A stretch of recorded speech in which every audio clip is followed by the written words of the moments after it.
Hi everybody, how are you today? So it's the first day of the month, August, and I actually do find first days and Mondays to be kind of inspiring, and the reason is because I'm always looking for a new starts, new ideas, and yeah, I'm kind of a little different that way, but I kind of get excited. So anyway, hi Darlis, thanks for hopping on, girl. Today I want to talk about ways that you can overcome your fears. And I always say there's not a lot that I'm afraid of, which is kind of true, and it's also kind of not true. And by that I mean there's very little things that I let fear control in my life. Now, that's not to say that I'm not afraid to do things. Oh my gosh, I've been afraid to do lots of things. I just go ahead and do them. And I understand that that's not very easy for a lot of people to do. So I thought, actually what made me think about this topic today was that I was reading a post from Success Magazine. Shout out to them. I love Success Magazine. I always get something from it, and I very much am into personal development. So a couple of things that I took from that article that I could use to maybe help some of you out there was never take anything for granted. Anything that happens in your life, the thing of it is maybe I'm very practical, and I was raised by a very practical mother who basically said these are the things that are going to happen in your life, and there's nothing that you can do about it. You either deal with it or you don't, but they're going to happen. And some of those things in life are like things that are so hard that you suffer or you fail through, and you learn from them. And a lot of things, even as a child, let's just take a couple of things from back then.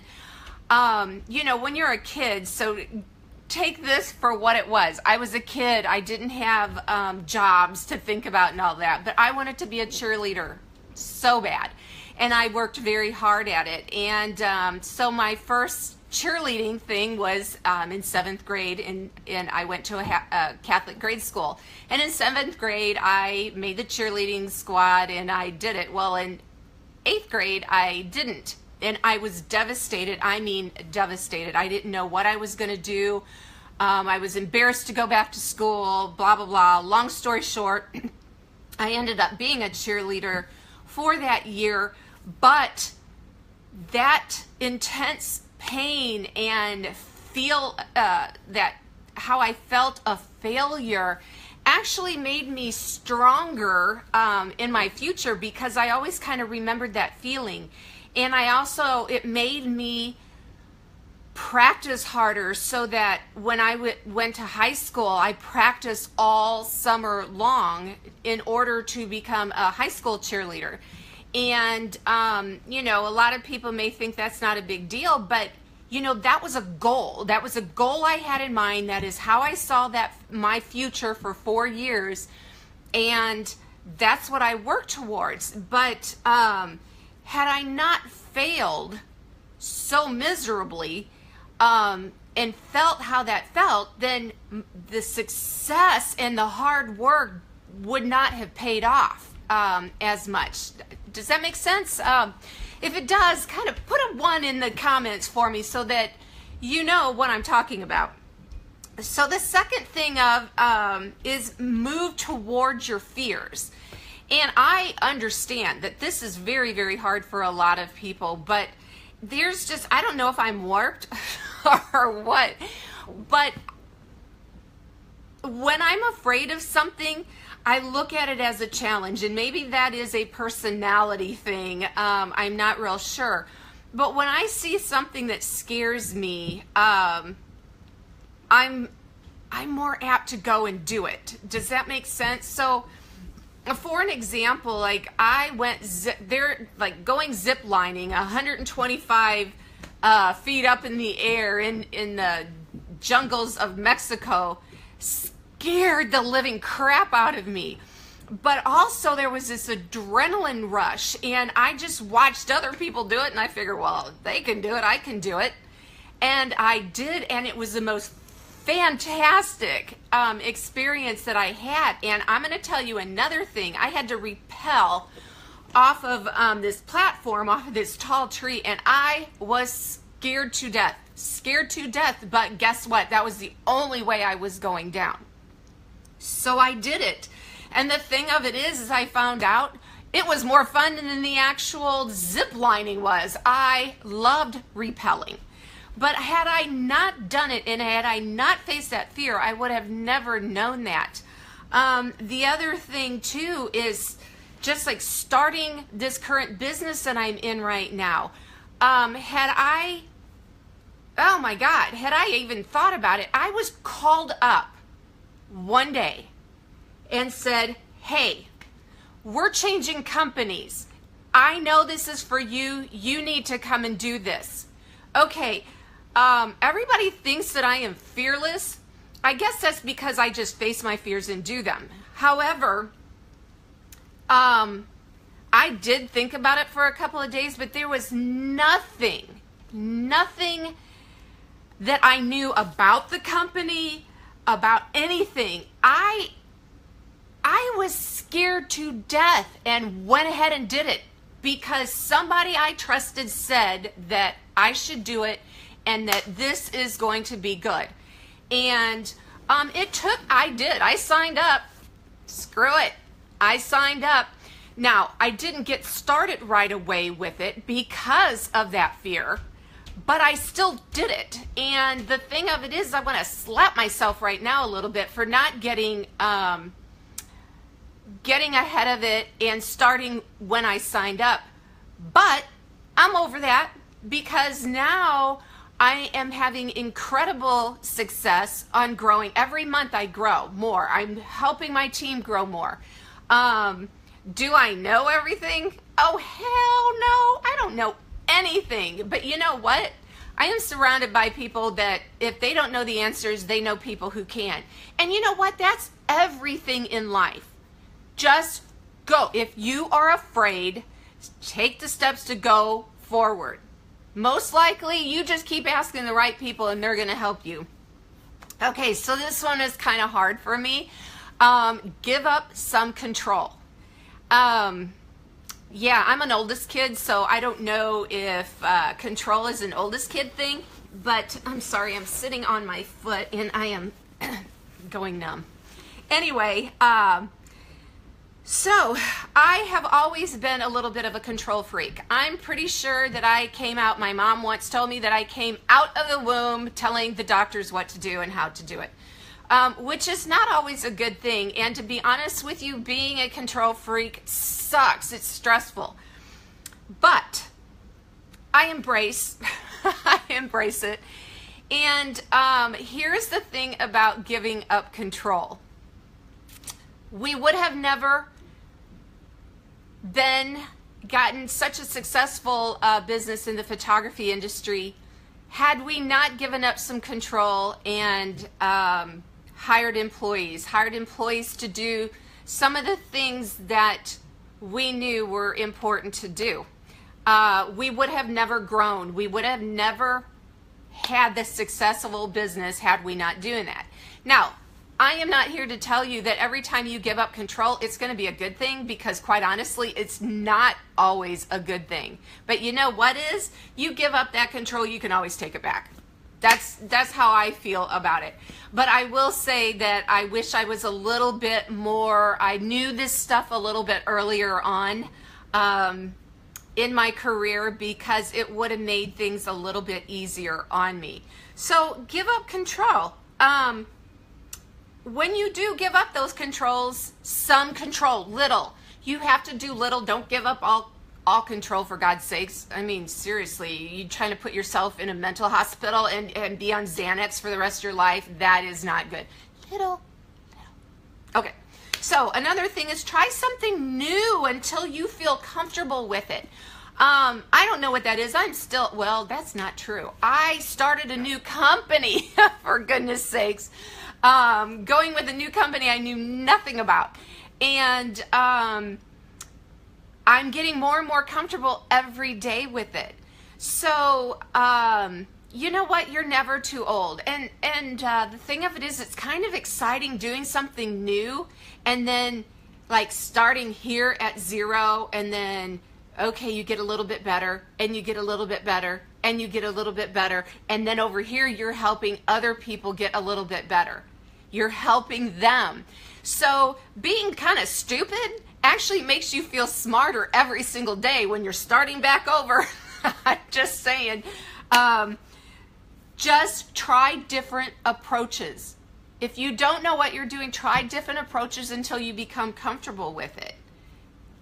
That's the best advice I can give you. Here's one. Ask questions other people don't like to ask others. Oh my goodness gracious. I am like the queen of this, and I don't know if it's just because I'm nosier than hell or what. But I do ask questions. I'm curious about things, and some people look at me like, oh my God, I can't believe you just asked. But you know what? I don't ask in a threatening way. Like, I can tell when somebody has something wrong. Like, you can tell. I don't just ignore it. I kind of just say, hey, how you doing? Or is everything okay? And I mean, you may not want to know, and that's fine. But I do ask people questions that other people, and here's the thing, I don't understand why others won't ask these questions. I don't understand it. So to me, it's just curiosity, and people are usually pretty open unless you're just blatantly rude about something.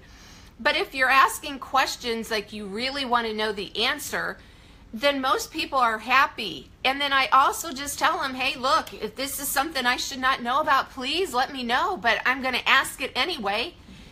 Ask questions. People open up to you more. Other opportunities open up for you more when you ask questions. Here's one thing is if you have employees, ask them questions. Ask them, because they're going to tell you things that are going to help you grow, or else you're not. And some of the biggest life lessons I got was by employees being very open and telling me things that most people would fire their employees over. But I asked for it. I'm not going to tell you that I was ever the easiest person to work for, but I learned because I was open to people telling me, things that you don't want to hear. Do you know what I mean? Customers, when we heard problems that customers had with us, no, we didn't want to hear about them. We didn't want to hear about our mistakes. We didn't hear about how our attitude wasn't good. But you know what? We learned from it, and we made corrections, and we really did try to improve on those things the things that people didn't like about us. So am I telling you that having people tell you that you suck is good and that I embrace it? Oh no. Oh no. I am on here on a camera, on live, telling you that you need to embrace those fears. Well, I got to tell you what, I have. And the thing of it is, it's made me better for it. Those people still may not like me, but you know what? I have learned from those mistakes. So, yeah, own up to that fear, let me tell you. I have cried. I have moped. I have thrown fits, but I have done it in the privacy of my own home, and then took what information that I was given and evaluated it to find out whether or not it was true. I had to be honest whether or not it was true or not. Start conversations with strangers. Oh my God, anybody who knows me, I see Tarita and Lori on here. They've known me since high school. Tarita's probably known me since I was 5-year-old. Oh my God, I have never had a problem talking to people. Yeah, at the dismay of my parents, I'm just saying.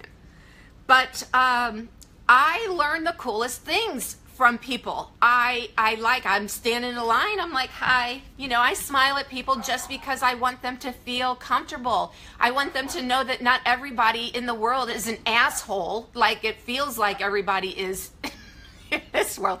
Oh, I'm sorry. Did I just use my potty mouth? But you know what? It seems like there are a lot of people that aren't very nice anymore, and that are all cranky when you're out in public. So you know what? When I get a chance to say hi to somebody and see how their day was going, that's what I do. Agree to something that you normally wouldn't do. I do that. As I get older, I find that I do that a lot more now. I'm like, no, I don't want to be doing that. But when I'm kind of forced or I feel guilty and then I go and do it, I am so glad that I did it. Just because I ended up having fun. I met new people, and I want my dog to shut up. Oh my God, he's a barky little thing. Okay, I am composed now. Anyway, agree to do something that you think that you don't want to, just because you want to sit in front of your TV and not do anything. That will help you get out of your comfort zone or face a fear that you didn't know that you had. Get in front of a camera. Oh my God. Louie, I am on this camera. Stop it. Oh my God. Sorry. Here, we're going to grab him. Wait just a minute. Come here. Come here. You cannot be doing that.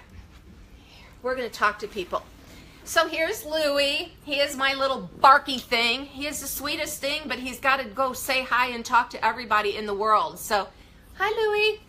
All right, so just sit right here. Anyway, get on the camera.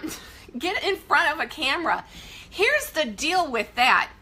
Everybody thinks that it's just the most natural thing for me to get on here and just talk in front of you. I am talking to a hole in my camera, okay? So it's not the easiest thing to do, but you know what it does? It makes me, first of all, it makes me come up with subjects that are worthwhile to share with people. So not only does it, because I do speak and do classes and trainings and stuff like that, it makes me better at communicating.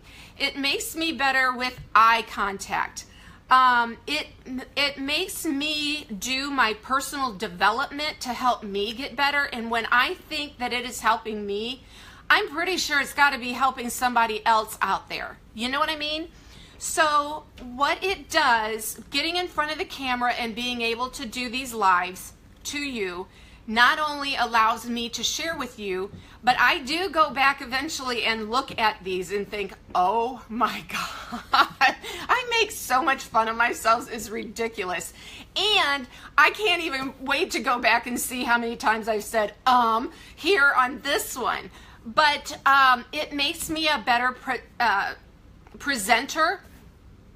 It makes me a better teacher. And I learned so much more from doing this. So am I afraid to get on the camera? I haven't felt like it, or I feel like I don't have things to say to people. Hi, baby. But I just have this cute little face and I have to share him. But getting in front of the camera is not always that easy. I just want to say. So, the thing of it is if you're not comfortable, I'm trying to do this every day for 5 days, well, Monday through Friday, and I haven't been able to do it yet in 2 months. So having, it's hard for me, but I want other people to maybe feel empowered to do it also if I can get up here and do it. Do you know what I mean? So, the last thing is keep a list of growth goals. What are the things that you want to do that you're not doing now? Do you have goals? Are there big things that you want in life? I mean, I kind of hit all my goals that I thought I was going to. Don't bark. You know, we built our dream studio. We had our dream house. We had all of this stuff, and then bam, be careful with all of that, because you never know what kind of things, real life situations can hit you in the face of no control of your own, and you don't have all of that anymore. Don't get me wrong, I am completely satisfied in my life right now, but I had to go through about 2 years, actually longer than that if I want to be real honest, but the last 2 years were really, really hard. You go through this thing where you feel like you're a failure, and you evaluate things and whatever, but you know what? I've started my process over. I started dreaming big again, and dreaming and having goals. Dreaming is just where they're here. Goals are where you write them down. So goals are actually your dreams written down. And when you write them down, you have a purpose, and every little detail that, or every little decision that you make in the subconscious is kind of getting you a little bit closer to those goals or those dreams. So keep a list of those all the time, because when you stop making those, you stop advancing. And I will tell you that this happened to me. It happened to me over 10 years ago. I got my big dreams. I got those material things that I wanted, and guess what? Life's over. You know, it was kind of like, now what? And so hopefully that I came to you today to help you overcome some little fear that you have, and maybe you can go back and watch, rewatch this video, and maybe use one of the suggestions that I gave you in order to help you. I would appreciate it if you would share this video with your friends, and give me any questions or comments that you have. I can take it, believe me, I really can take it. I am always looking to grow, and you only grow from bad things. So now, let's soften it if you do have a bad thing, or you can message me, okay? But I am always open for critiques, and I hope you all have a great day, and I will try. Oh, I am going to talk to you tomorrow. Tomorrow is National Coloring Day. So I love to color, adult coloring. So I'm going to share a few of those things with you tomorrow, okay? Anyway, have a good night, and I will see you later.